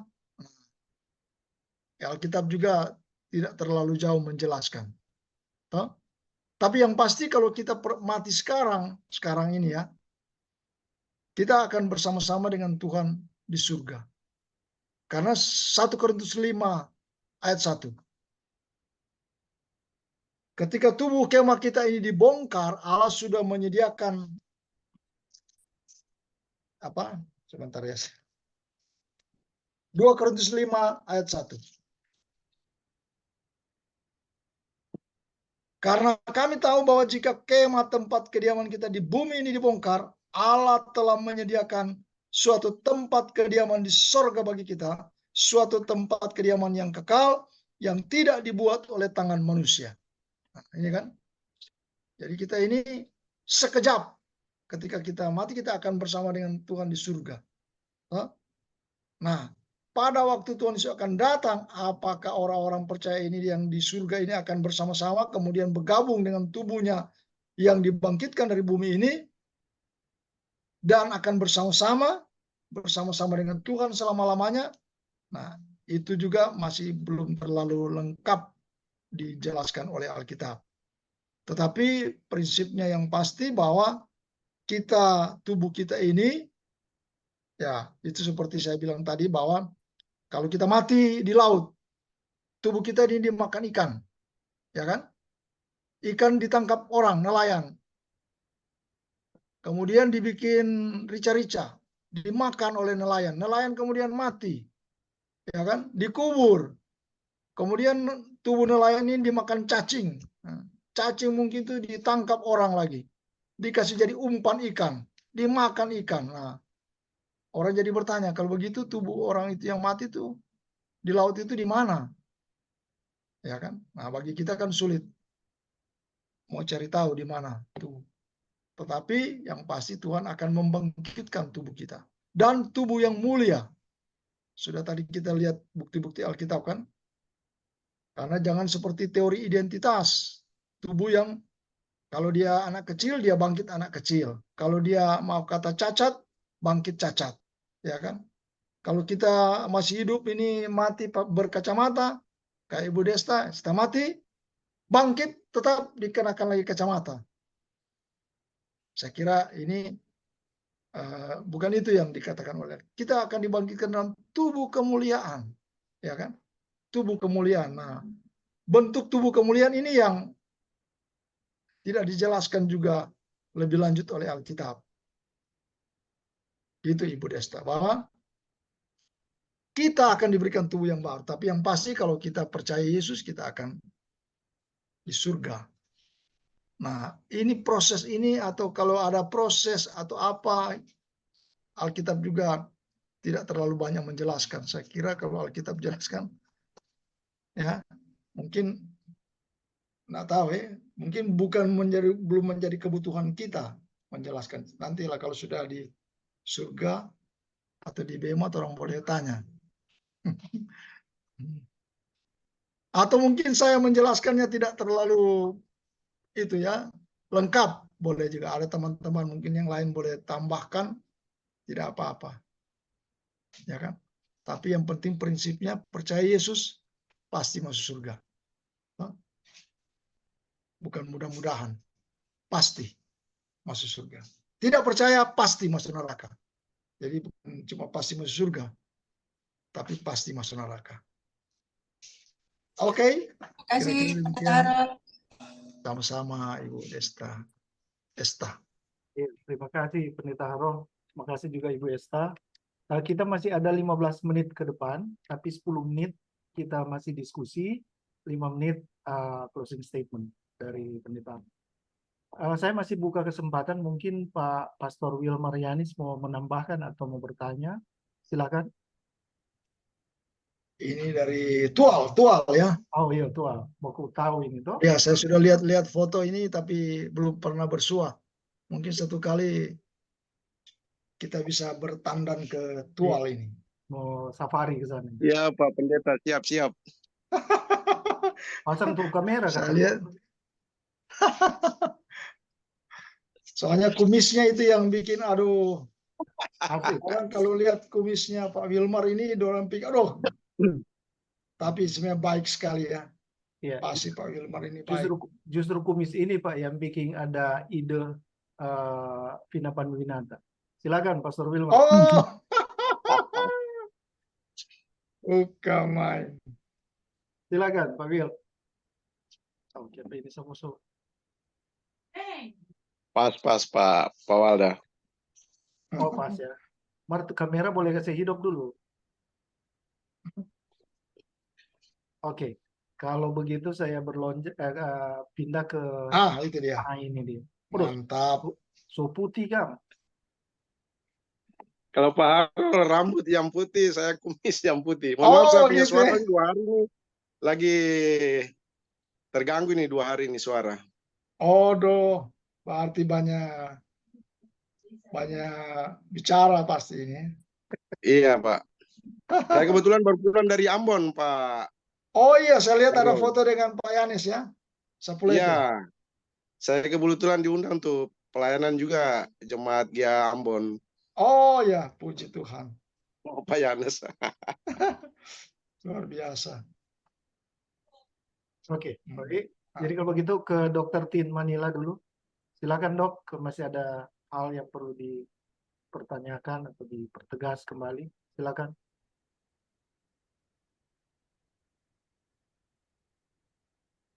Oh, so istirahat. Lagi istirahat. Kalau begitu ke Ibu Deice. Silakan Bu Dei. Ini kita tinggal bersembilan ya. Bu Deice.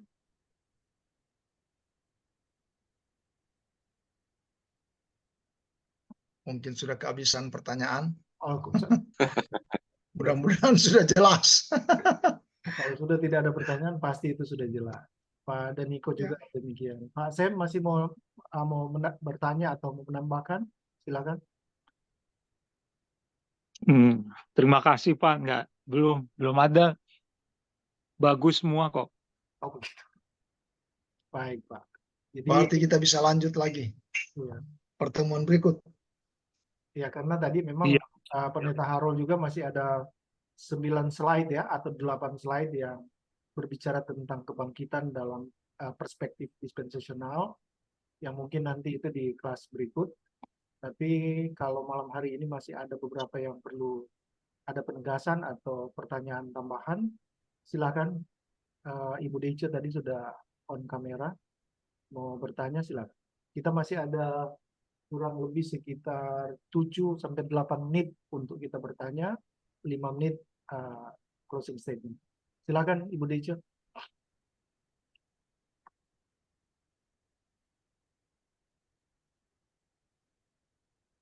Ibu Deice belum bertanya ini? Kalau begitu saya belum. Oh, oke. Kalau begitu saya mau konfirmasi dulu yang V2043 ini, kalau boleh tahu dengan siapa? Silakan memperkenalkan diri atau pakai pasang kamera supaya bisa dikenal. Ibu atau Bapak yang menggunakan akun V2043 silakan. Baru bergabung ini. Oke, baik. Kalau memang sudah tidak ada, Pak Ben masih mau bertanya mungkin?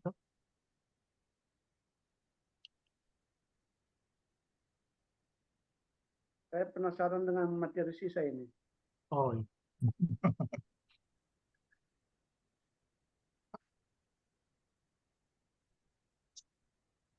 Hanya penasaran saja. Berarti mesti lanjut ya. Oh iya, memang sudah paket dua pertemuan. Tapi mungkin ya kita bisa gagas kapan itu ya. Iya, nanti Bulan. karena dalam waktu dekat juga Pak Walda lah atur. Iya, Pak Pendeta Haro juga dalam waktu dekat tanggal 22 kalau nggak salah ke Tagulandang. Ya. Sudah Saya signal Tagulandang agak susah. itu dia. Jangan lupa tuh salak kalau di sana. Salak bukan salak apa Pak? Salam Kudus. Oh begitu ya. Lain lagi ini luar Oh, biasa. Pak Pendeta Harul sekarang di Tagulandang ya? Bagaimana Pak? Sekarang Pak Pendeta Harul di pelayanan di Tagulandang? Tidak, saya ada di Lembeang, ada di STAM, Oh, Lembeang. di sekolah STT Anderson, STAM. Saya tinggal di Lembeang sekarang. Cuman tanggal begitu saya mau ada yang beberapa teman mau ke Tagulandang. Mau lihat dulu Tagulandang pulau. Kebetulan Ibu Ella juga kan Fulkam. Ibu Ella Pak ya? Oh enggak, dia orang Tahuna. Oh, Dokter Tin rupanya ya. Dokter Tin, ada saudara-saudara sana. Ibu Ella Papa juga yang orang Tagulandang, tapi dia lebih familiar Tahuna. Oke, Pak. Sama dengan Pak Wilmar. Pak Wilmar kan saya sudah pernah pergi ke Salurang dulu. Iya. Tahun 70-an. Iya, betul. Itu. Saya masih kecil sekali itu. Papa cerita itu Pak Harul, Pak Denny Weku ya, Pak Harul? Ya, betul sekali. Pak Denny Ya, Weku. Pak Denny Weku, Pak Truman Langkai. Iya, Pak Truman juga. Sayerang. Kami berempat, saya paling muda. Iya, Masih katanya Pak Harul yang paling Luar biasa itu. Oh, Dr. Tin ini rupanya Kami pergi ke Salurang. Iya. Orang tua Pak Wilmar itu yang jemput kami, yang bawa kami. Itu kerjasama dengan Gereja Gemis. Oh iya ya. Ya, Yayasan Injil Anugerah waktu itu Tahun 7 berapa itu Pak Harold tadi? 77 kalau nggak salah. 77 ya. Iya, karena saya Saya bertobat masih itu 10 tahun 76 nih. akhir. Iya, bayang Saya masih umur 10 tahun 10 lalu. tahun itu. Ah.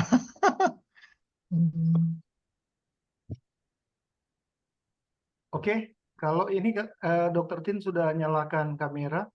Mungkin ada mau tambahkan, Dr. Tin? Suara saya bisa kedengaran ya? Kedengaran. Ya. Oh. Dr. Tin masih mau bertanya, kalau sudah selesai kita malam hari ini, maka Pak Pendeta Harold Sigar, Magister Teologi, mungkin akan menutup kita dalam doa. Sebelum menutup, silakan memberikan beberapa hal atau closing statement. Silakan. Kalau closing statement ya pasti di Alkitab lah ya. 1 Korintus 15 ayat 3 dan 4. Yang sangat penting telah kusampaikan kepadamu bahwa Kristus sudah mati, telah mati, ya kan? Yang sangat penting telah kusampaikan kepadamu, yaitu apa yang telah kuterima sendiri, ialah bahwa Kristus telah mati karena dosa-dosa kita sesuai dengan kitab suci, bahwa ia telah dikuburkan dan bahwa ia telah dibangkitkan pada hari yang ketiga sesuai dengan kitab suci. Nah, kebangkitan Kristus adalah dasar kebangkitan kita. Kalau Kristus tidak bangkit, maka kita juga tidak bangkit. Tapi karena Kristus bangkitkan, saya dan saudara yang percaya pada Yesus pasti dibangkitkan. Baik, silakan Pak. Kalau sudah selesai, Oke. hari ini kita akan Mari kita tunduk kepala, kita berdoa. Segala puji dan hormat, kemuliaan hanya bagimu ya Tuhan Yesus. Kalau pada malam ini kami boleh terhubung lewat Zoom untuk bersama-sama membicarakan tentang kebangkitan-Mu dan juga kebangkitan kami. Kami bersyukur bahwa fakta-fakta Alkitab membuktikan bahwa benar Engkau bangkit, dan itu juga menjadi dasar bahwa kami akan mengalami kebangkitan. Kiranya ini berita yang harus kami sampaikan kepada orang lain. Karena ini menjadi bagian bagi orang yang percaya. Orang tidak percaya juga akan mengalami kebangkitan, tetapi mereka akan berada di tempat yang berbeda dengan orang yang percaya. Terima kasih Tuhan Yesus, kiranya memberikan kami kekuatan, keberanian untuk mengkomunikasikan berita ini kepada orang lain, supaya mereka juga beroleh hidup yang kekal, sebagaimana kami sudah meyakininya. Terima kasih, kami berdoa untuk pertemuan kami ke depan. Tuhan tolong supaya kami boleh lagi bersama-sama terhubung dalam pertemuan ini dan membicarakan lagi kebenaran firman-Mu. Terpuji Engkau Bapa, Engkau memberkati kami sekalian di mana saja tempat-tempat kami, di beberapa tempat, baik yang ada di Tual, di Makassar, di Bandung, dan di Manado sini, dan bahkan mungkin di tempat yang lain. Tuhan memberkati kami sekalian. Kami yakin anugerah damai sejahtera dari Allah Bapa, kasih sayang dalam Tuhan Yesus, serta persekutuan di dalam Roh Kudus akan bersama kami sekalian sekarang ini bahkan sampai selama-lamanya. Amin.